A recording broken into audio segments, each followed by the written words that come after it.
It's the Tim and Renee Real Estate Talk Cigar Show. Let's do it. Yeah, let's start it off. So what are we talking about today? Today we're talking about whether or not it's a buyer's market, Right. right? Yeah. So in Portland, the Portland metro area, which to me means Southwest Washington, Vancouver, the suburbs around Portland, that metropolitan area, is it a buyer's market? Good afternoon, everybody. I'm Tim Jackson, your residential real estate agent with Berkshire Hathaway.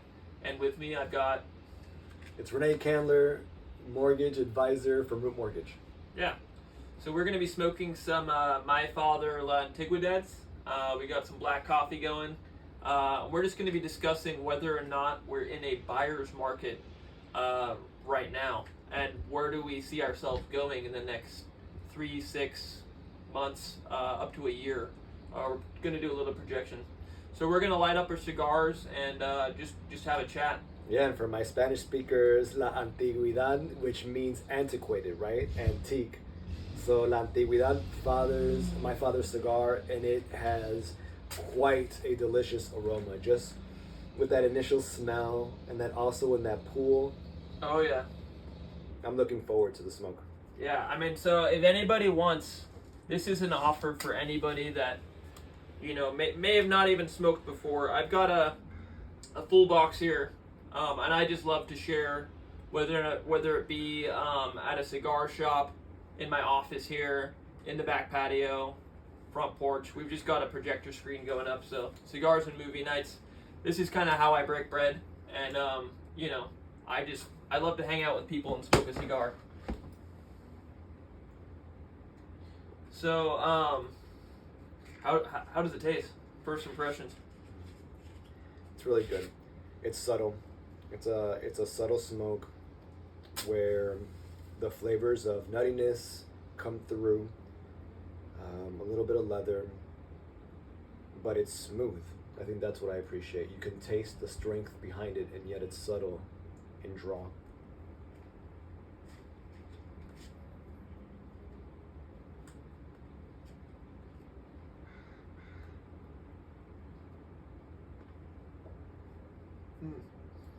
I borrow those matches. So, what have you been seeing in this market as far as, I mean, we just got off of some pretty crazy bidding wars. What's the most recent last few weeks that you've been seeing kind of word on the street? Yeah, and I think it's good to put perspective to it. We are talking about our local market in the Portland metro area, and we are now in July 2022, and what we've seen, especially in the last year and a half, is a market that hasn't been seen before. We've been seeing not enough inventory. We've also seen many millennials for the first time going out and being homeowners. So we've seen the influx of a grand majority of a generation that hasn't bought before desiring to buy. And I think that's one of the beautiful things that we saw from COVID. We saw the ideal of having a home, right? Your place that you can have an office space, you can work from home. And it doesn't matter where it is, as long as it's yours. Sure. You're not paying someone else's mortgage, you're actually helping pay your own mortgage. And what we saw is something that adds value, and that's equity. You know, we were able to see the value of owning your own parcel, your own piece of property, your own home, and how much value you gain over time. Not just that you're paying down a mortgage, but you're also paying up the value of the home. And so you have a combination of these things, which is a lot of people wanting to buy a home, realizing that the real estate market is one of the safest and, in my opinion, best investment strategies you can have for your family with very little inventory. And rates were at an extremely low rate. 2.875 would be the middle point of where it was, and this is talking about late 2020, early 2021. I'm still trying to find somebody that beat my rate without buying it down. I'm a competitive guy, so I like telling people that I got a 2.25. 15 years? 30. 30 years. A 30 year. It was a VA, so that's kind of the caveat. That helps. So I cheated a little bit. But no, that's good. That's still a great rate. I was able to get a client at 2.625. I was excited about that. And that's That's conventional, great. right? That's Yeah. 30-year conventional 2.625. An amazing client with over 800 credit rating. So that to me was pretty cool to see. That's amazing. I was really happy for her. Yeah. Should we get into a little bit of the history of why we got to the inventory crisis in the first place? So, yeah, I mean, starting off in 2008, obviously we had the financial crisis, and I mean, as you know, the lack of regulations in the mortgage industry was pretty atrocious. But builders, 2005, 2006, they were building homes that just right and left, they were called spec homes, and they were just building them everywhere before they had anybody that had money down saying, we will come in and purchase. So if you see the inventory story, it really climbed before the financial crisis. And that was what led to when the lights switched and all of a sudden the carpet got pulled. You had homes that were left up in places like Happy Valley that were ghost towns for well over 5 years. Yeah. Years. So that made a lot of builders very hesitant to then, I mean, so many builders, I know so many contractors that talk about losing their business or having to hit the reset. And so it made builders very cautious to build into, I mean, really 2018, 2019 was when we started climbing out of this huge glut of building. I want to say at one point at the low, 2012, I want to say, and this is from the top of my head, keep in mind, but it was a good 60% below the national average of dating back to the 70s and 80s of average home builds. I think it was like 80,000 homes were built in 2012 nationwide. It was very, very little. You could add a zero to that number. It was 80,000. That's it was very low. very low. That's very low. And what the good that came from that is the fact that now in our industry, in the mortgage industry, there is that ability to repay that we as mortgage advisors review before we actually pre-approve anyone. Right. And so and this is where the educational piece comes in. I'm a former educator. I was in public school education for 18 years, 10 years as a school principal. And so part of what we do in the education system is create policies to avoid things from happening. But in the real world, what I notice is that something has to happen in order for us to then create a policy. And that's exactly what came from that really bad moment in the industry was we were not reviewing whether or not people had the ability to repay the loan. Right. And now we do. Now we have to, which is a good thing. Right. Another thing that was happening in the industry, and I share this story because it's a personal story. When I bought my first home, when my wife and I bought our first home, it was in 2004. Met with the loan officer, and the loan officer quoted us a rate, and that rate wasn't the rate that we got when we went to close in on our deal. And the reason why is because back then, when the rates went higher, so above what we call par rate, that money, that credit that is now given to the client for closing costs was pocketed by the loan officer. Jeez. And so when you consider that, right, consider the desire that someone may have in order to pocket more money, you understand why people did what they did. I'm not justifying it, but you can see the good that came from such a bad moment in our industry. Now that money is given as a credit to the client. That is, if the client chooses to go with the higher rate than the par rate, they have that option. And now as an industry, we look and we dissect these documents to ensure that people have the ability to repay. Yeah. And so one of the things that people ask about is this going to be another bubble, right? Are we worried that we're going to repeat what happened in 2008? And one of the big answers of no is because of that ability to repay. Now, people who own homes can pay it, and they are paying it. Right. You couple that with the equity that's been gained, especially in the last, year and a half, people are above water. That bubble isn't going to be like what it once was, because not many people are going to be foreclosing on their property like what happened back then. Right. Yeah, and I do remember the numbers now. It isn't 80,000, it was 800,000, but take this into consideration that the average number of homes built per year, dating back to the 70s, was 2 million homes per year. It fluctuated all the way up to, I want to say, 3.5 in 2005. So when we hit that 800,000, we were building 60% less homes. And once we reached about 2020, I want to say 2019 was the first year we finally breached the 2 million mark, which is just what we need to build to sustain inventory. And there was a study done by Freddie Mac right before COVID hit, February 2020. It basically took 3 different indicators of interstate travel, housing starts, and then what you talk about, the millennials. They called them failed housing starts, as far as, I mean, to kind of put it more bluntly, it'd be young families that just can't afford to buy a home yet, and folks that are living with their parents still to help save up for a down payment. So basically, the Freddie Mac took all these stats though and narrowed it down state by state of what is the deficit of homes needed to make up for this lack of inventory. And what they found was that Oregon was actually even ahead of Washington, D.C. Actually, no, D.C. was the highest, but they're not really a state yet. So Oregon, out of any other state, though, had a 9.1% deficit, and this was before COVID, in homes needed. And so that's close to 10% of the population that, are looking for a home or ready to buy, but just can't because of the market.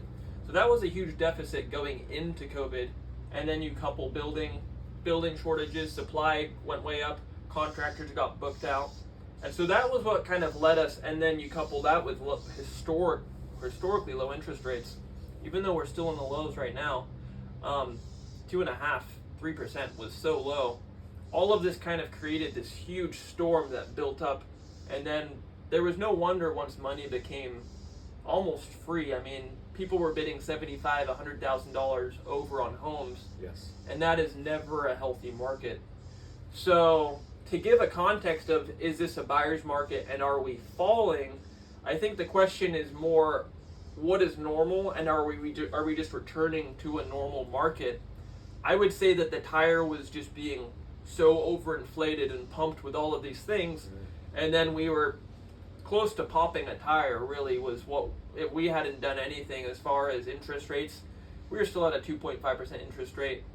My little shed house in Brentwood would be worth $1 million by next year, just with how crazy it was starting to get. It was unhealthy. That's a little bit of an exaggeration, but it was getting unhealthy. Well, and check this out. I mean, this is where I think it's a healthy market, or it's becoming healthier, because I would say that if you're going to sell, this is still a good time to sell.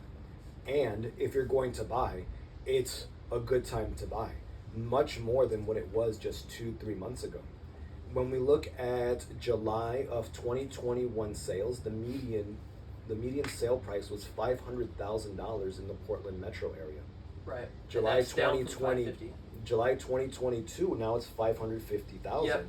And so sellers are still selling their homes at values that are 10% more than what they were last year. Yep. This is still a good time to sell. However, buyers have more options. There's more homes, there's more inventory. You also have the ability to negotiate because of that inventory. In the last, I would say 4 or 5 closings that I've had, let me say the last 5 closings, 3 of those buyers have been able to negotiate seller concessions. Seller concessions meaning that they are having the ability to get some of their closing costs paid for by the seller of the house. Right. And that was never seen before. Yep. Not only were homes not being sold at listing price, they were being sold at $50,000 plus listing price. No one was getting seller concessions. Now we're having homes being sold at listing price around and getting seller concessions. Sure. Yep. And I think another thing that, this was one of the, and this to me is what's more than anything, more than interest. I mean, interest rates is coupled in with that. But I think one of the biggest statistics we can look at that's going to control where this market goes next, we're going to talk about the next 3 months, the next 6 months, the next year, is that there's an affordability ranking that we can see on the market report. And historically, homes in the Portland area, folks have been able to afford, based on the 33% rule of you've got to be able to, make room for other things in your budget, and 33% or less should be going towards your budget. So the statistic basically tracks the average mortgage in the Portland market area on the average home price, coupled with the average income, if that makes sense. So you got the average home price, which would create an average mortgage. So assuming the interest rate of 5%, 5.5 on the average home price of 550, and then the average income of Portland, which is about 90,000. I think it's 87. Historically, we've been at about 150%. People have been able to pay 150% over that average monthly mortgage. And if you were to take every single mortgage in the Portland market and then take everybody's income and then average it all out, 150% over purchase power. Now it's gotten to the point with interest rates spiking and home prices still so inflated from that inventory crisis, we've broken below 100% for the first time. Yeah. We hit 87%. So the average person can now afford 87% of the home prices, which is why it's no longer but we still got that inventory, all of that still remains. So what changes is that you just need to be very smart when you buy a house and make sure you're working with professionals that know how can you take advantage of a market where most people can't afford that average price.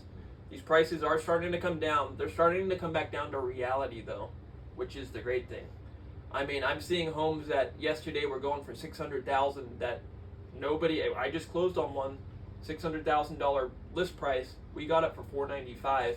It appraised well over $495. $105,000 less than the original listing price. Mm-hmm. That is in Southeast Portland, the Portland metro area. Is that correct? Yep, it was in Northeast, but yep, Portland metro. Northeast Portland. Yeah. Well, and a couple things that I heard, and this is where it's truly valuable advice. Find a professional that you can click with. Yep. Someone that you can trust, that you can ask direct questions and actually get a direct response back. Yep. You know, this is an opportunity for buyers and sellers to interview those professionals. It takes time, but it's worth it. Is this a person that's truly going to represent me? Yeah. Especially on the real estate side. Is this someone that's truly going to give me the figures that will keep me with a safe mortgage so that I can continue to own my home, you know, on the mortgage side? Is it someone that's going to show me my options, someone that's going to show me what I truly can do? Because many times, you know, people just operate out of speed. And there's things to say about that. You know, I can talk about the speed of our platform for days. I think we have one of the best platforms in this Portland metro area as of Root Mortgage. But that's not what matters most. What matters most is the quality. Is this person going to sit with you? Going to give you advice on exactly when would make the most sense? Or actually give you the why behind why does the industry work that way? Why is it that I can be approved for X amount of dollars? Or why can't I? You know, someone that actually can give you the education, and of course, it's an educator saying these things, but someone that gives you the information so that you're armed with it to make the most or the best decisions possible for you and your family. That's what matters most. Yeah. I mean, consider this an open invitation that if you do have questions about buying a home in this market, Renee and I are more than happy to sit down and get coffee. If you're a cigar person, I like cigars. If you don't like cigars, we don't have to do cigars. However you want to meet, whatever format works for you, Renee and I are happy to meet with you and go over all of this on a personal level, looking at your income, looking at debts, looking at where you are. Even if you know, like 3 years from now, I want to buy a home. That's a goal that we can help work towards, and look at your credit score and look at everything and then say, this is how much you need saved. Here's your best loan program. And then we can even start telling you about, I mean, and especially if you're closer, you have a closer timeline, we can also go over what is the market going to do. Is this going to be a sound investment in 10 years? That's the biggest thing right now, is a lot of buyers are coming to me and saying, Tim, where's the value? And I can tell you exactly where you can find the value in this market by looking at all these numbers. Don't make sense until we apply it to your personal goals and what you're hoping to accomplish. I mean, most people are looking at the headlines and saying, how do we make sense of this? We can bring the headlines and kind of break it down to a level that just makes sense to you and what your goals are. I would even say, I would make the argument that it is a better time to buy now than what it once was, or what it was, 3 months ago? So let's say 4 months ago, 5 months ago, Yep. when we had interest rates under 3%, even at 3%, 3.5%, when we had interest rates that low, people did have more borrowing power, Yep. right? Of course they did, because Yep. the interest rates are lower, and so you had people that were bidding on these homes Yep. and putting 50,000 over asking price to later get rejected and Yep. lose to someone who put 60,000 over asking price. But now, even with the interest rates where they're at, 4.99 is where they were on our platform earlier today for a 30-year conventional, right? Even at those interest rates that are higher than Yeah. what they were a few months ago, even though the current buyer, isn't going to get as much borrowing power as Yeah. they would have a few months ago, they're taking out less debt. And when you do the calculations, and this is something that I'm more than happy to do for anyone, they are actually paying the same amount of money that they would have been paying on a house that they would have bid $50,000-$60,000 over asking price a few months ago. Yep. Well, and so I bring up the 86% of affordability as not it is kind of in some ways a very negative thing to see, but it's going to create this opportunity. So like you say, 4 to 5 months ago, people were bidding on homes and knowing they were going to lose out on 9 out of the 10 homes that they offered on. It did create this scenario for my buyers that I said, you've got to be careful which home you offer on. Because there was a lot of folks that were just saying, this home is fine for now because I know I'm not going to be able to compete with that nice forever home that fits. And so the saying goes, you date the rate and marry the home. And now this is an opportunity. I'm excited to purchase a home myself. We'll be looking in January or February of next year. I'm actually almost anxious that this market continues and keeps about where it's at, because this is such a good time to buy, because there's so many opportunities out there. I've seen so many homes that sit for more than 3 days. You know, they're sitting for a month. A home that's sitting for a month is a seller that's starting to get motivated and wanting to say, hey, let's come to the table, let's make something happen here. What do you need? And what is it going to take for this buyer to put money down?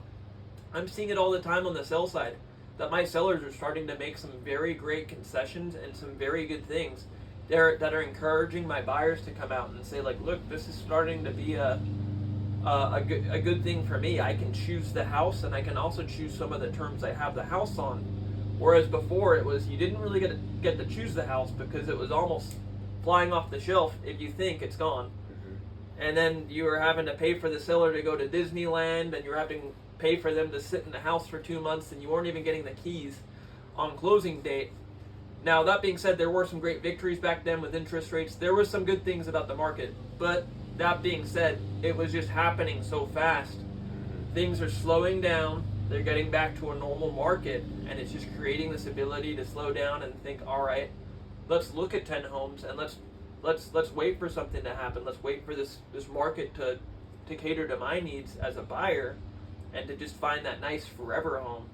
Because people are now able to go out and buy their forever home rather than just make ends meet and say, look, we're going to get a 5-year home because right now the market's too hot to get the forever one. Yeah, and let's be real, this is an emotional process. Yep. This is not easy.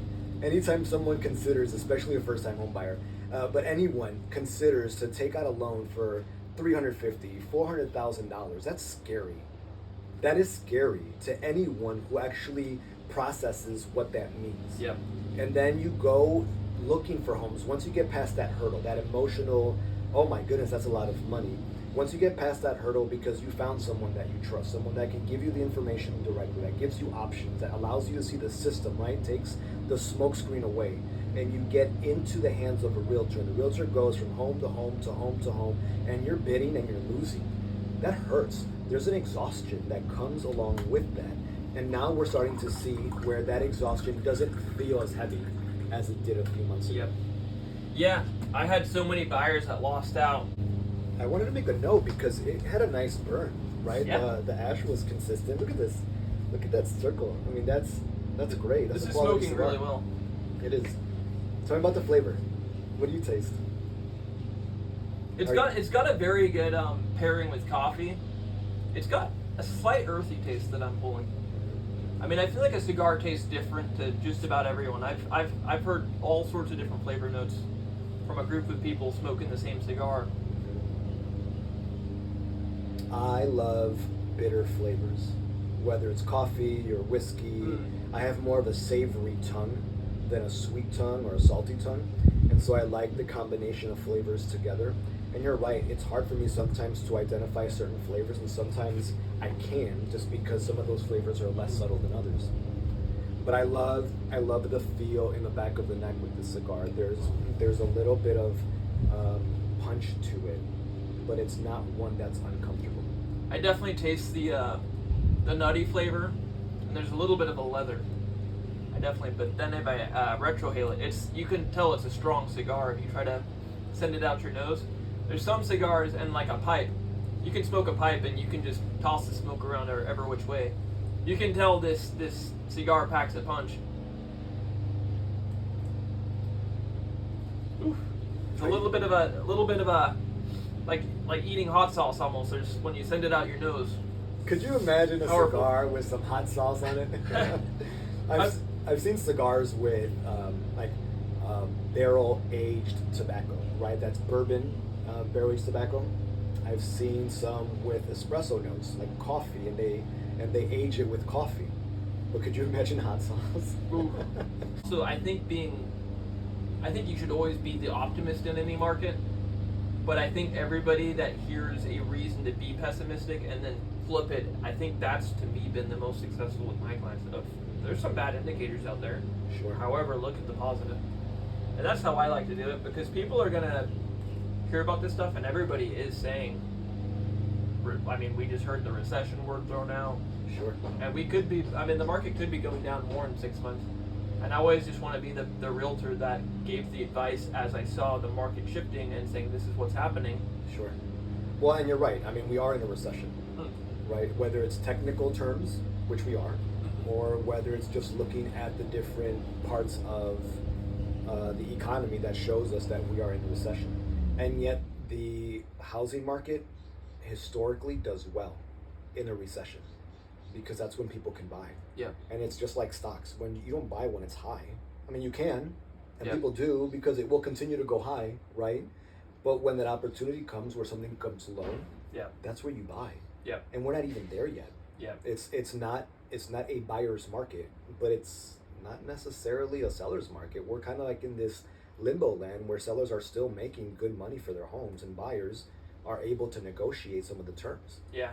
I mean, I'm proud to say that even with the crazy market that we've seen, the highest any of my buyers ever got into a home was $25,000 over, and that's not a lot considering what was going on. So I felt like my job back then was to guide a buyer on let's not get too crazy, and now my job is to say let's take it slow, and to say like, you know, let's make some very careful approaches and see how can we make a deal happen in this market. Yeah. I mean, the buyer, so this is one indicator that I know that if it's not already a great time to buy, it's bubbling up. Like, I mean, if you're like 3 months away from purchasing a home, right now is a great time to be watching and kind of sitting back and saying what's going to happen.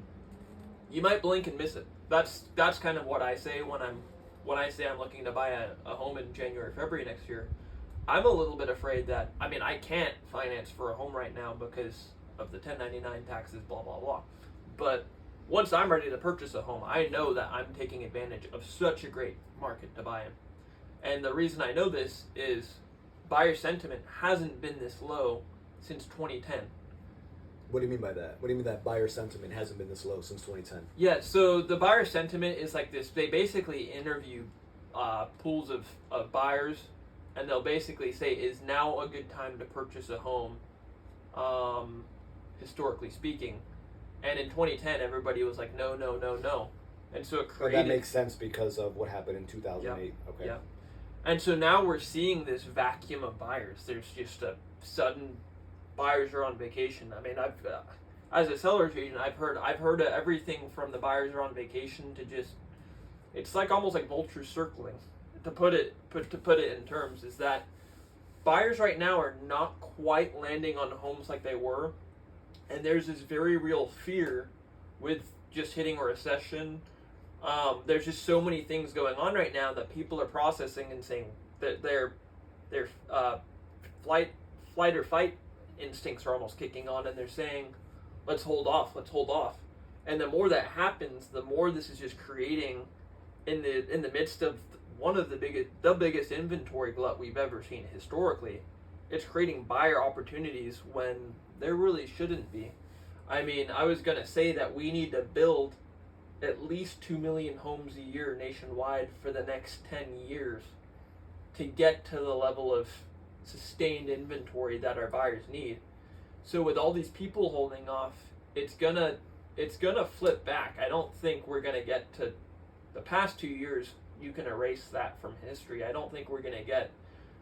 We might hit 2.5% interest rates. That would be cool, but I don't think we're gonna see 100,000 over. But we are going to see, I think, a very, very long term. Especially, I mean, if you're purchasing a home, you're not looking at the 1 or 2 year return like you would with, some other investments. With a home, you're looking at making it a home. I mean, a house is, yes, it's an investment, but more than anything, it's a long term. You're looking at the long term, 20, 30 years.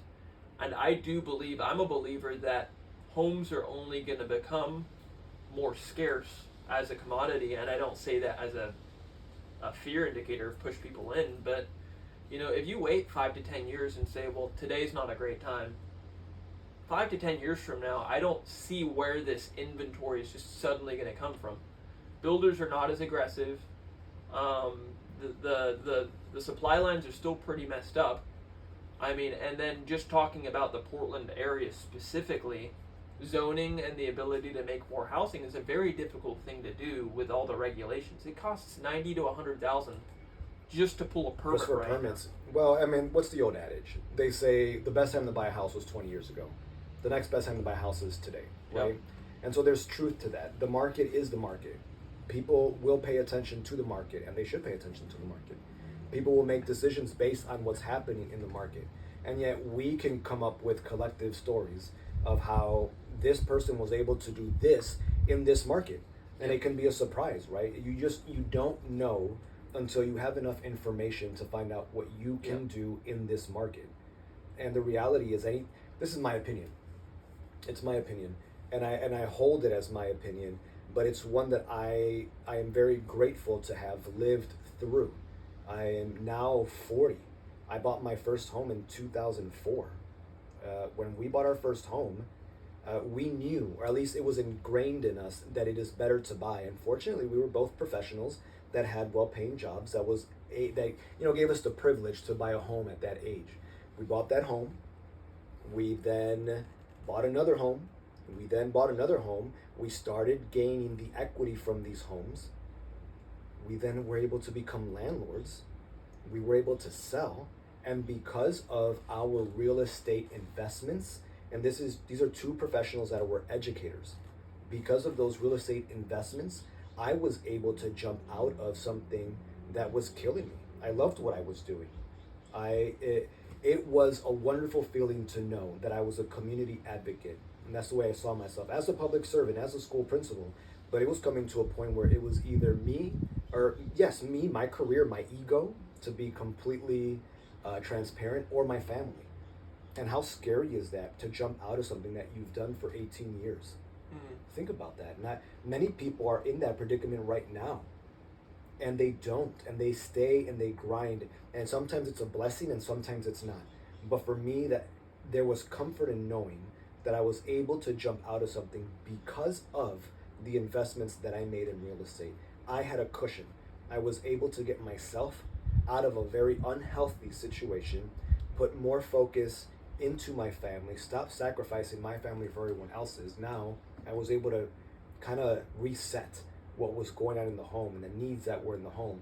And it's because of investments that I started making in 2004. Yeah. So I believe, and this is where I found my why in this industry. It is no longer their kids. It is now their home. You build an anchor in your home. Financially speaking, you can build that anchor when you purchase your home, live in your home, make money from the equity. Use the savvy professionals that are around you that can help advise you to get another property so that you can still keep the first one, rent it out, whatever it takes to keep that one. And then over time, you have equity, whether it's in the sale, whether it's in a refinance, or whatever the situation, the Do a options 1031. are, you know, you have the ability to do well in this world using the savviness from people in the real estate market. Yeah. I mean, and as a real estate agent, I would be shooting myself in the foot. But really, unless you have to, you should never sell a home. And the only time you should sell a home is if you need, like, you have to have that more space, more kids, and you cannot afford both payments. But for me, I would say always keep a home that you purchase. And the place where you make money is not in the sale of a home. You always make the money in the purchase of a home. Because like you said, That's well said. it sets you up for success on a longevity standpoint. And you see the folks that are 60, 70 years old that now, I mean, they were blue collar folks and they just slowly, very slowly, they didn't go out and purchase 5 properties at once. They purchased 1 property, they made it theirs, and then they moved on and they just leveled up just ever so slightly. They purchased the next home that fit and they kept the other one as a rental. Yes. And this was 10 years at a time, and now they've got 5 homes. Mm-hmm. And it was just a very slow, methodical, just like a first-time home buyer saves for 5 years for the down payment, maybe 10 years. I know it took me a while to purchase a home. It takes a little bit to build up the not just the cash, but the courage. And then you get that first home, and then you take the next 5 to 10 years and say, what are my next goals? I mean, if you're going out and going on vacation to Hawaii every year after you purchase a home, you know, you're not going to necessarily, unless you have the cash to do it, you're not going to be setting yourself up for success if you don't have clear financial goals of what's the next thing that's going to start generating money while I sleep, bringing an investment to my future, I mean, what are my kids' inheritance going to be? Yeah. There's all these questions, and real estate is just such a good way to make that happen. Well, and I think this comment is for my millennials. You know, I think I'm on the outer cusp of the millennials. I am a millennial, and yet we were raised with intelligent parents, right? What our parents learned was based on the systems that they grew up with, and so we are at an advantage because of that learning, and we want things instantaneously. Yeah. You couple the technology that we have or that we grew up with, that we saw, right? Because I had encyclopedias. I went from encyclopedias to having a CD that had encyclopedias inside this box. I grew up with Wikipedia. And you know, well, so you're younger than me. So I'm saying we grew up desiring instant results. And so what stops us is knowing that we can't get instant results. In fact, it's the overwhelming feeling of saying, oh, I want to get over there, but I know I got to do this. There are steps to get somewhere. And a lot of us either get overwhelmed or impatient with those steps. And so to have an objective person to break down the steps, to be real, right? These are the steps that are going to take. You're going to start with a home. It may not be your dream home. In fact, it won't be your dream home. It's okay to say that. It's your home. Yeah. You make your home. Yeah. No matter what the house looks like, you make your home, you live in it, you establish the love that's inside a home, and then you're there for X amount of years, you get yourself the upgrade. That's how you start to build generational wealth. Yeah. It's not with the lure of that spot right over there. I mean, the way that the world works, you go step by step, you go 15 steps back sometimes. That's what I had to go through. And then you get back into it. And that's not a bad thing. Yeah. It builds character, it builds understanding, it builds wisdom. Yeah. And I think dream home is also a relative term, because if we're going to talk about like how did people used to do things, it used to be that you bought a home and you sat in it for 40 years. Now maybe, yeah, you bought investment properties off to the side, but back then you bought a home and that's where you raised the family, had kids. I mean, I sold a home last year that they had literally bought it. I want to say they were the second owners, and they bought it in like 75. It's just so crazy to think about that. 40 years, 40 plus years. Yeah, it was 45. I mean, they knew all the neighbors. Yeah. They were established. And so for this home as a personal story, I mean, it's 900 square feet plus almost 100 square foot office, and I've got 4 going on 5 kids. But when we were shopping, it was the end of 2018, and we had taken, I think, 9 months the process of looking at our first home to finally getting the keys. I mean, when we stepped into this house, we just knew it was the right house. I think dream home's a little bit relative, because 900 square feet, could we be here for 30 years? I actually think we could. We're really good at living small. But at 5 kids. I know. Everyone heard that right. 5 kids. I have 3, and that's a lot. So Yeah. I can't even think about 5 children. So I am home shopping coming next year. So I do know that there's a limited time. But part of me just wishes that I've fallen in love with this home. I really love being able to, because I was renting before, and it was just no pride of ownership. I couldn't make it my own. I mean, me being an artist, I was a photographer, and I love to paint. And so just being an artist, I like to take something and just kind of mold it and make it my own. And so that's kind of been like this home has been very much our first love. And to speak of what the market was doing back then, I mean, the interest rate was it was 5.25 I think when we bought. And that was on a VA. And so people don't realize that interest rates have actually fluctuated a lot just in the last 3 to 4 years. This isn't the first time we've been at 5%. They fluctuate a lot within the last 6 months. I know. It's been crazy. It's been nuts. And it's still, even in the last month, it's been going up and down. I mean, one day it's 6 and the other day it's 5. Yes, and that's what it's been. And of course, it's easy for me to say this. Don't get caught up in the interest rate. Yeah. And people are going to be like, come on. And I get it. I really do. It's so funny for me to say something like that because, talk to me 3 or 4 years ago, that would have been something that I would pay attention to. But knowing what I know now, if one should not allow an interest rate to be a barrier. Yeah. I mean, if you can't buy, don't buy. Mm-hmm. Don't put yourself in a situation that isn't healthy. If you can buy, the interest rate should not be a barrier because what it will do is it will go down and it will go up and it will go down again. Yep. And if you are with a good person, they will help you see when it goes down, get you to refinance, which is another scary thing when you think about it without knowing the details behind it. But then you can secure a lower interest loan that's still cost effective, financially responsible. Yeah. And that's why they say date the rate, because as soon as a better one comes up, you're not attached to that rate. Mm-hmm. I mean, unless you're doing I think an ARM's a little bit more aggressive, but if you're doing a 30-year loan, then being able to refi is something. And like I said, I was in at a 5.25 and paying about over $1,800 a month on this place. And this isn't like a place that most people would be like, yeah, especially back then, most people weren't like, I'm going to pay $1,800 for this. I mean, we're literally the geographical locator on Instagram for Felony Flats is 50 feet that way. Yeah. Which, well, and then the other piece is when it comes to the rate. I mean, if you have would you say you had a 2.25 rate? Yeah. You want to marry the 2.25, right? Yeah, I'm married to that. So definitely marry that one. But that also brought the monthly payment down a decent chunk to where once you get into the house for, I bought it How much did your monthly payment go down when you refinanced from that 5 point something to the 2.25? So I want to say we were paying about $1,850 a month, and we're now paying $1,300 a month. $500 a month. Mm-hmm. Yes, that's why you refi. And one of the other big indicators that really made me excited was that at such an early point in the loan, I mean, if you go over the amortization of a loan, you're paying a lot of interest. You're paying so much money to the bank at first. It's almost, a little bit discouraging.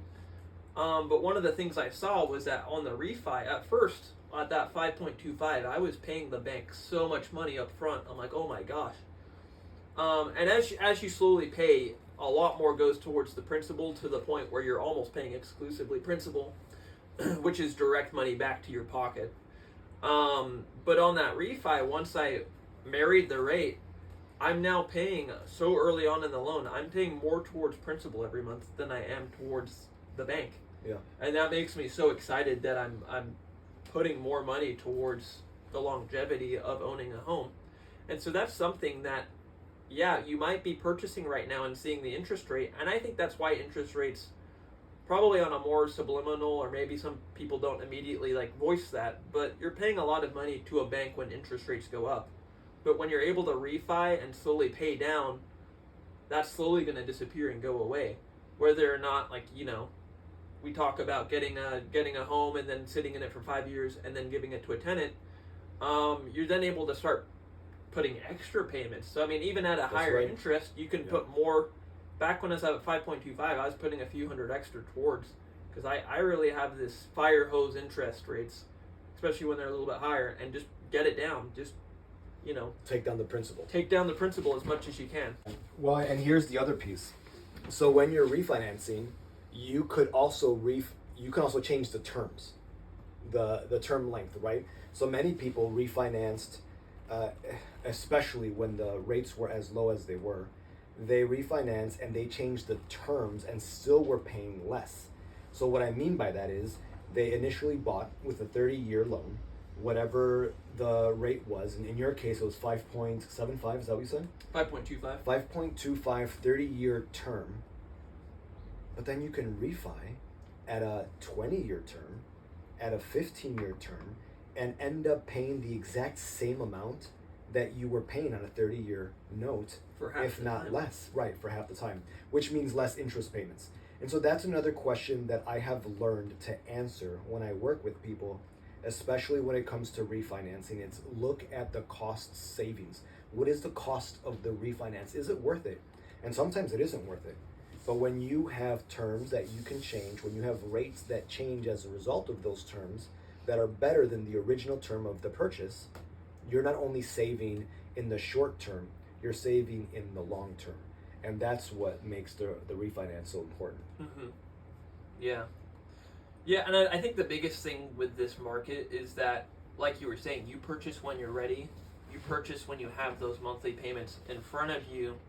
Because that's one thing I like to do. I notice not everybody does it, and it confuses me, because one of the biggest things you should know up front, before you even put an offer in, before you're even writing that offer up, you should really know, Tim, Renee, what is my monthly payment going to be? I need to know, what does the monthly budget look like? Because I would say that if your monthly payment is higher than that 33%, now I'm going to tell you right now, when I bought this home, my mortgage was, I was a starving artist at the time.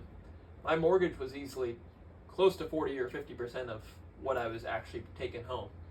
It was a little bit scary, but I knew that we could pull it off. I knew we could tighten the belt and make it happen. And sure, things were a little bit maybe iffy at first. I was like, all right, we're making the payments, we're getting this done.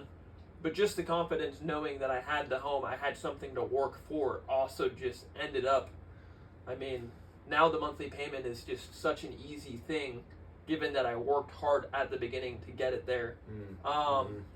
And so as long as, I'd say the big thing there is, as long as you're okay with that risk if that monthly payment's higher, but it's always a discussion. It's always, can I afford $2,000 or $3,000 a month, just depending on what the numbers are in the house you're looking at, and saying, all right, how much do you make a month and how much right now? Because the story's not going to change when you're looking at how much are you paying for rent. If you're paying $2,200 for rent and it's a 2-bed, 1-bath apartment or a 3-bed, 1-bath apartment, and you've got all these neighbors and you don't like where you're living, and you see a house that, well, the monthly payment's now $2,500. The more obvious choice is, sure, you're now tied to a loan, which can be a scary thing, but if you're able to see the payments and say, we've got an extra $300, we just need to cut a few subscriptions, maybe we're not going to go out to eat every week for the first month or for the first year or two. And the reality is you're getting some of that money back. So when you file taxes and you own a home and you're paying towards the interest of that, some of that interest is coming back to you when you file for taxes. You're making me think of an assistant principal I used to work with. So I worked at a small K-8 school in Chicago called Plamondon, and the assistant principal is Miss Merle Dube now. Oh my goodness, what an angel. I feel very grateful to have gotten to know Merle, and for her to give me the wisdom that she was able to offer a young principal at the time. One of the things that Merle said was, Renee, if you put the bar here, the kids will always reach the bar. If you put the bar here, they will always reach the bar. And so that was a good psyche, right? The reality is you want to set a high bar for yourself. You want to set a high bar for your family. And sometimes, if not all the time, when you are talking about that high bar, you have to identify the fears that can prevent you from getting to that high bar. And that might be the mortgage payment. It might be the idea that I am in this home, in this space, I'm taking care of this space. No one's taking care of it for me. To have that higher responsibility only pays off in the long run. Yeah, and I mean, me being 29 years old, I think I can associate with the fears of a lot. I mean, I'm a millennial, so I can definitely see the fear of when I was renting. Things were relatively easy, but was I motivated in a way that like brought me to that pride of ownership and that taking responsibility for something is more of something you hear from like the 60-year-olds, kind of the boomers, like, okay, boomer, like, yep, that's cool. Come on, old man. Yeah, come on, old man. But I think when you start taking ownership of that and saying like, no, this is something you can own, this is something you can be proud of. Yeah. There's not a lot of people that I talk to that, for me, renting was just something that was a bridge to get to where I am now. And there's not a lot of people that are like, oh, I'm so proud of my rental, you know? And so I think that once you start looking at it as like maybe the old people are right in some ways. Maybe they do have something to say that's like, I mean, I started listening to the old people. I'm like, well, they actually might be kind of right there. You know, nothing is new under the sun. Mm-hmm. And what age offers is experience. More so, experiences over time. I like to use experience more than time, because experience is what creates opportunities to learn. And so experience creates wisdom. It's foolish to think that someone who has had more experiences over you, over me, would not know what they're talking about. You definitely have to learn how to filter the information, capture what's being said and what can apply to you and what cannot apply to you.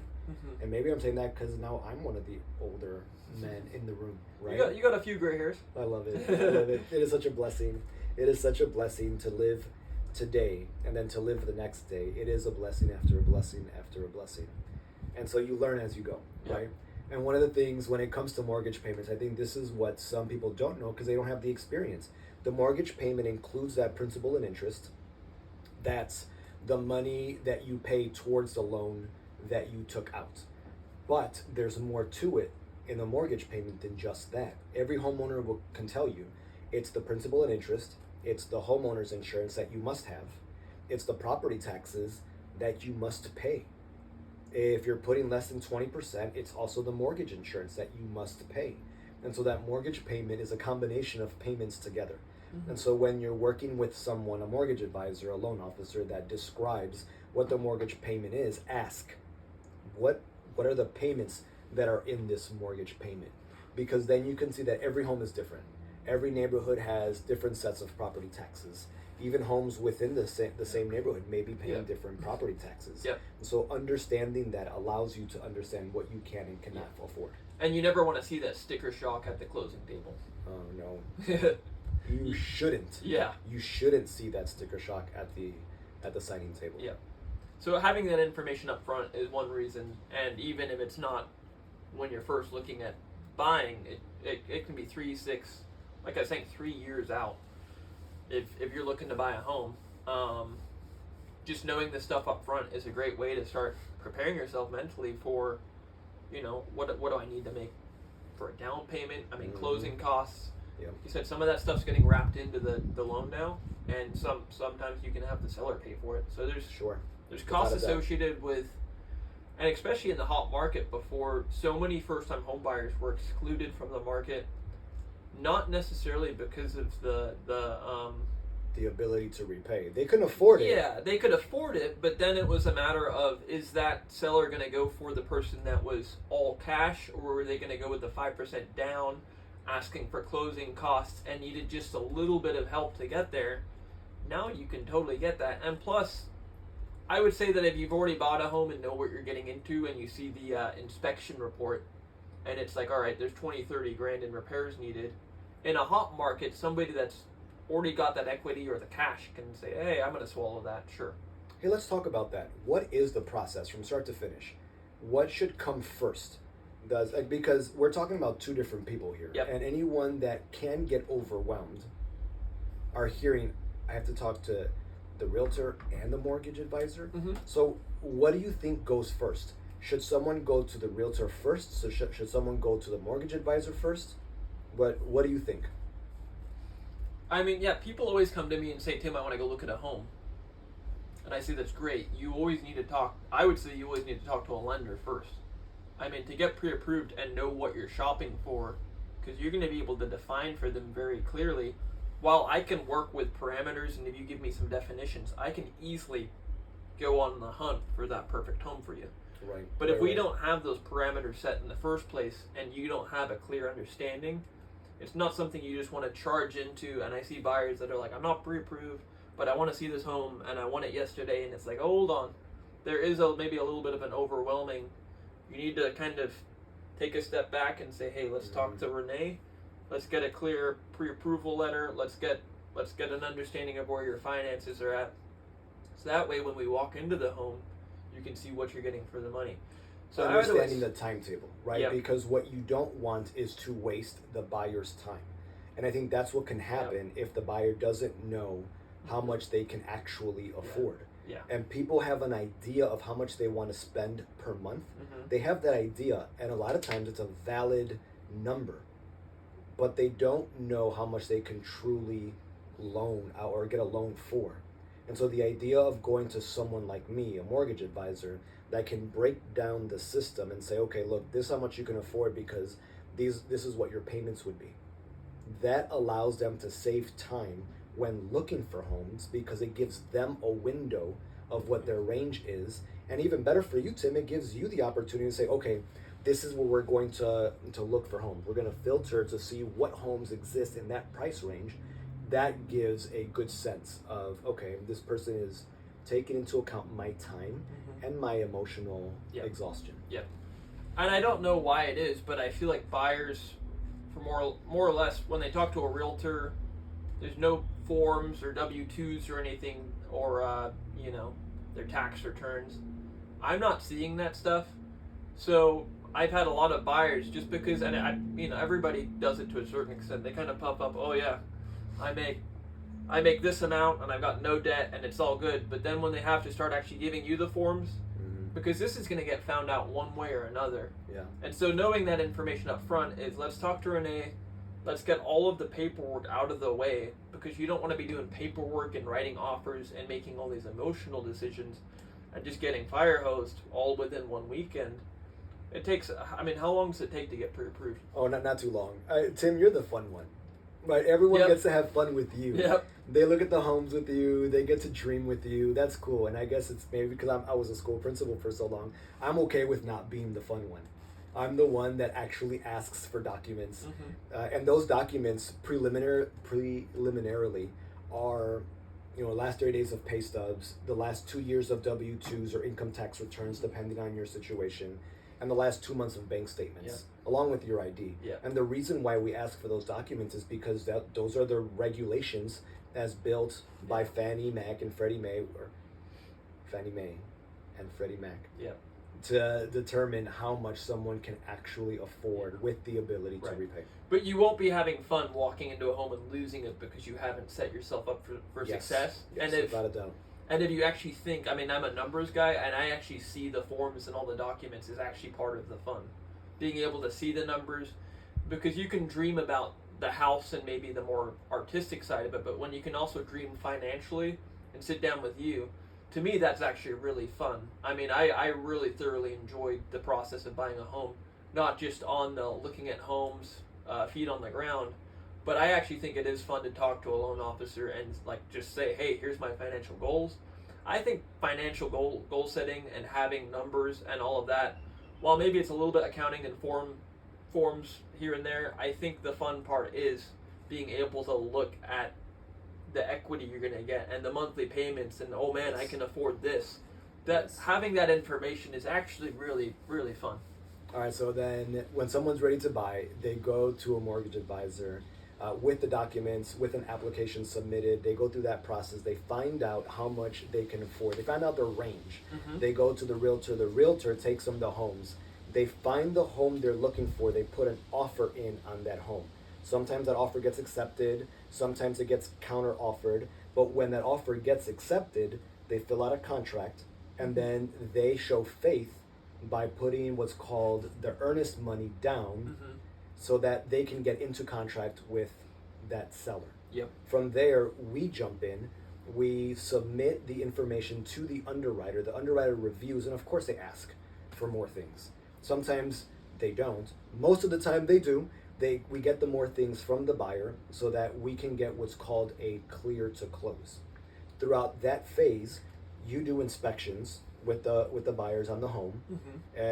If I know this system correctly, the inspector's job is to make that home look bad, so that the buyer and its representative agent, you Tim, can go through and say, okay, we can negotiate this or we can negotiate that.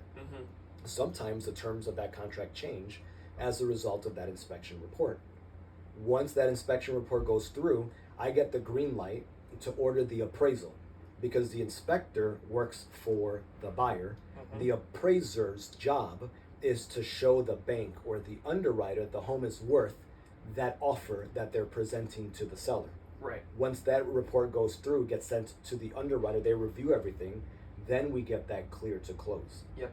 Once the clear to close happens, the title company comes in and schedules a time to sign the papers, which probably is the best time. Yeah. Right? I mean, you made it. You made it to the finish line. You get to that office, you sign the papers, and depending on the time that paper gets signed, you either get the keys that day or the following day. Yeah. And I've got a really good flow chart that shows the first steps, and it always starts, at least with my flow chart, it starts with me because they're talking to me, but it immediately branches over to the loan advisors. So we talk about who should you talk to first. If you're working with a good team, it shouldn't matter. If you're talking to Renee, he's going to say, well, let's hook you up with a realtor so that way you can have boots on the ground while we get underwritten. And if you talk to me, I'm going to say you're going to need both sides of the party from the get-go. I mean, Yes. if you don't have one, you don't have the other. Yes. And so I can show you this flow chart, you know, if you guys want to if anybody wants to sit down and go over this process of this is what the realtor's doing, the lender's doing this, and the title's doing this. And it all comes together, and it comes together like clockwork. When you have a good team, all that overwhelming flow chart, we've done it countless times, and we've done it in numerous ways with different scenarios. We've done it with people that only have, you know, I can only pay a $300,000 home. That's great. And we go over the exact same scenario as if it's, you know, they're shopping for the third home, and they're looking for the big For sure. one. Yeah. And the process is more or less the same every single time, and it just depends on which loan product you're going for. And these are all things that we can talk about when it's a VA versus a conventional. What are some exciting things that the VA offers? What are some exciting things that the conventional offers over the FHA? I mean, for me, the conventional is always a smarter option, in my opinion, when you can put 5% down. It can be. It can be. So the steps are the same when you buy a home. Yep. Right? The steps are the same. Yep. But if you know the steps with anticipation, Yep. it won't Yep. feel as overwhelming if you don't. and it just changes ever so slightly based on the scenario. I mean, so the Yes. VA's got the funding fee, and there's just all sorts of things in each specific scenario, which is why you really need to start the conversation if you're looking. Is that, yes, it can be overwhelming, but when you have people you've got folks working with you that have done it countless times, we can not only explain each step of the process, and especially first-time home buyers, I'll sit down for an hour, if not more, and explain each step. And so that way, when they get to that point, they say, okay, we're here. I know we talked about it, but can we go over it again? Yes. Without a doubt. Yes, and that's always what happens for the. I mean, if it's an engaged buyer, educated buyer like they should be, it's always a conversation of we're at this step. I know we talked about it. Can we go back and like what's happening here? Yes. We talk about it, and it's a very rewarding experience to be the educator and to go over that step, because when the buyer's just as involved as you are in the process, it means they're taking that pride of ownership. They're taking that first step to, this is going to be mine. They're the ones writing the check at the end of the day, and so you want to make sure that they're just as engaged and asking all the right questions. Yes. And there's some things that you're just naturally not going to know, and it's our job to point it out. It's our responsibility. I find Yes. it a responsibility to educate the buyer in Mhm. knowing what the options are. Yep. Because I am not here to make a decision for the buyer. I'm here to present to them the system, Mhm. the options, Yep. the information. Because once you present that information, it's really cool to see, and maybe this is just me as an educator, people start to develop questions as a result of the information. Yep. Those questions are pertinent to them. They're asking the right questions. And as a result of those questions, now they become a little bit more familiar with what to expect. They can anticipate the steps from start to finish, And then it just feels so much better. The sense of accomplishment is pretty cool to see. Yeah. And the conversation happens objectively on all sides. I've had conversations with people that are renting that looked at the possibility of purchasing a home, and I said, right now, for you, it sounds like renting is the best choice.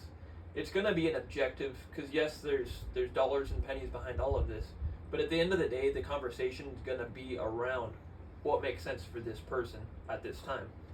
And that's why I say mortgage advisor, and I love the way that our platform is set up. Root Mortgage is a local lender in Clackamas. And within that platform, the way that it's set up is we are known as mortgage advisors and not loan officers. Yes, the title represents the same thing. The difference in being a mortgage advisor is knowing the information to offer up to the buyer, because then they can make the decisions that are necessary for them and for their family. It is an advice, right? You are presenting the information. You're not making a decision for the buyer. You're not saying you're going to do this. You are presenting it out. Yeah. So it may take a little bit longer, and of course it should take a little bit longer, because then at least they are informed. Mm-hmm. And when we make informed decisions, we are in a much better place than if we're being told what to do. Yeah. I'd probably say loan officer because of the Army background.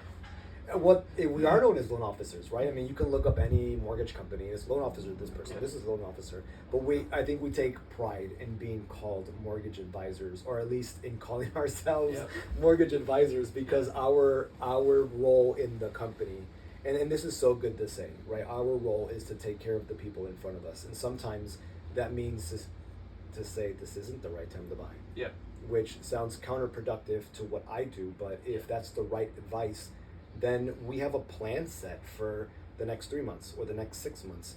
And that's okay. It is okay to know that this is not the time to buy, or maybe it's not the time to refinance. Yep. Maybe it will be in 6 months, and these are the steps that it will take for us to get there. Yeah. That's when it becomes awesome. Yeah. And I think we wear multiple hats and have different titles, and I think they're all fitting, because sometimes people will say, well, you're the professional, I want you to help guide or give the best. Like sometimes people will say, Tim, I trust you. What's the decision I should be making? And it's actually I really love hearing that, because that tells me that they know I've got what's best in mind for them.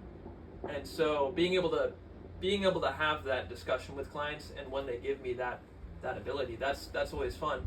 And so sometimes it is, Renee, what's the best option for me? We've laid out these options. Now, which one would you suggest? Sure. I love hearing that. And I think, like, for a realtor, I also have plenty of different titles I've been called. I've been called a realtor, a broker, a salesman. I mean, there's just so many different hats that we wear. On the buy side, I see myself a lot less as a salesman and more somebody that I'm a realtor, relate with people. I like that. Yeah. For the buy side, I see myself as that I'm not trying to sell you on something. When I'm selling a home, I put the sales hat on, and yes, I go to town, because that person is now trying to take advantage of getting the most equity back in their pocket. Yes. I would definitely call myself a salesman on the sell side. On the buy side, I definitely see myself more as that person that wants to. I do it on both ends, don't get me wrong. The real estate relator. Yes. I like that. That should be your new business title. Yeah. Tim Jackson, real estate relator. On the buy side, I think it's a lot more like you're saying, an advisor, somebody that's walking alongside you, and once we've laid out all those options, should you then say, okay, now what's the best approach? Sometimes people ask me, I've seen 2 homes and I love them both, which is the better value? People will ask me that, and they say, you're the professional, I trust you. Hearing that always just brings a smile to my face, because I really love having that working relationship with a client. Yeah. Well, tell me why someone should go with you. Why should Tim be their real estate relator and not someone else? To buy a home. Yeah. To buy a home. We're going to talk about buying a home. Yep. So I would say that one thing that I bring is, at 29 years old, you get the energy, you get the excitement, but I think with me, you get the backing of people. I really like to have an extended network where I rely on folks that have been doing it for 30 years. So you have this huge swath of knowledge that comes in, but then the boots on the ground with Tim Jackson, you're getting the person that's young, energetic, and has shifted to this market I mean, this market's such a unique one, and I've really made this market something that I've saturated myself in. And so I'm really engaged with each and every client. And I mean, just specifically buying in the local Portland area, I really love the thrill of narrowing down that search. And I've got that same, when I go to sell a home, I've got the same tenacity when it comes to buying a home for hunting down the right property and to make sure that the buyer gets it on all the terms they're looking for. And there's nothing better than handing off the keys to that first time home buyer, for example, and there's a smile on their face, and just having that complete A to Z customer satisfaction of seeing each and every client that I take on is not a numbers game, I'll tell you that. Each and every client I take on is nothing more to me than just that exciting journey that we go on with a client. It is exciting. Nothing could make me happier and more motivated to just go take that on. So I would say that if you're looking for somebody that's not seeing you as a number or not seeing you as just another client, I take you on as, I mean, most of the people that I do business with, I would consider them family.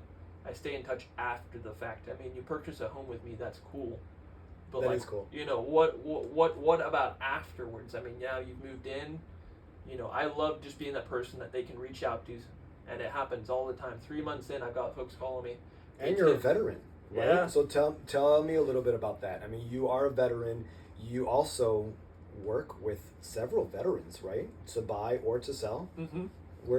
Tell us about the pride about that. Yeah, so it'll be 11 years in the National Guard in January, and I feel like that same pride of owning a piece of Oregon history is how it feels with this home, is that I love giving vets the ability to own something they fought for, defended, and I feel like every vet deserves that right to use a lot of the times it's to use their VA loan and say, man, the VA's giving you a really good product here, and to use that VA loan to purchase something that makes them happy and makes them proud to fly a flag on the front of the home or something.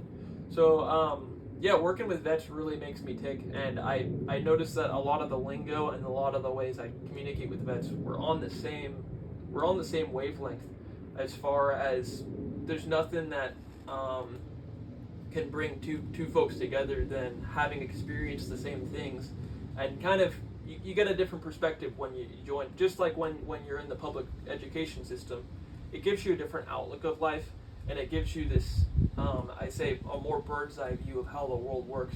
And so vets I really love working with them because we really see eye to eye there.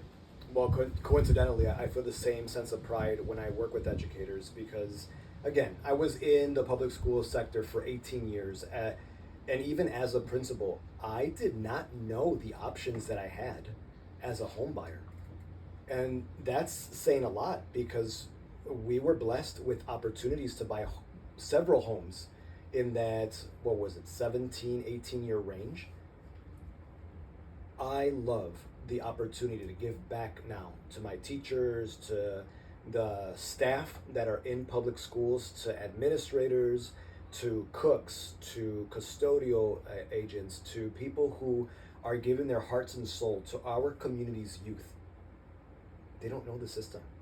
Yep. And to be able to give an educator the information that they deserve to get, that's where my sense of pride is. Because now I'm giving them the opportunity to have the power to make the decisions that they probably didn't realize they had. Yeah. And I think having that outlook of life can really, I see eye to eye with nurses, I see eye to eye with firefighters, with policemen, with educators, and I've done business with them, and there is this shared experience of having, put away the idea of making a boat ton of cash for serving the public, for having a higher calling or a higher sense of this is why I do it. And so when I work alongside those folks, it's always just so rewarding to get, and I work 110% for everybody, but just a first time home buyer that's a vet, you really couldn't tick off more boxes for me. That just gets me going and really excited. Well, then tell us about the difference between a conventional loan and a VA loan in the sense of the seller's agent looking at those two different loan options, right? Because if I'm getting an offer that two offers, one's conventional, one's VA, can you tell us how you are able to support your sellers. I love to hear the VA side and then the conventional side.